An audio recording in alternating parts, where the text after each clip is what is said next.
السلام علیکم ناظرین کرام، شروع کرتی ہوں اللہ تعالیٰ کے بابرکت نام سے جو بڑا مہربان اور نہایت رحم والا ہے۔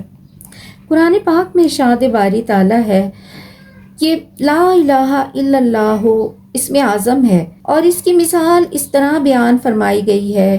کیا آپ نہیں جانتے کہ اللہ تعالیٰ نے کیسی عمدہ مثال بیان فرمائی ہے کلمہ طیبہ کی، کہ وہ ایک عمدہ پاک درخت کے مشابہ ہے جس کی جڑ زمین کے اندر گڑی ہوئی ہو اور اس کی شاخیں اوپر آسمان کی طرف جا رہی ہوں، اور وہ درخت اللہ کے حکم سے ہر فصل میں پھل دیتا ہو۔ اور اللہ تعالیٰ اسی لیے مثالیں بیان فرماتا ہے تاکہ لوگ اچھی طرح سمجھ لیں۔ اور کلمہ خبیثہ کفر کا کلمے کی مثال ایسی ہے جیسے ایک خراب درخت ہو کہ وہ زمین کے اوپر سے اکھاڑ لیا جائے اور اس کو زمین میں کچھ ثبات نہ ہو۔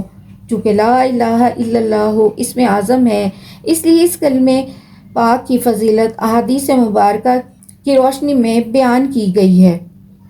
حضرت جابر رضی اللہ تعالیٰ عنہ سے مروی ہے کہ حضور صلی اللہ علیہ وسلم نے فرمایا کہ تمام اذکار سے افضل ذکر لا الہ الا اللہ ہے۔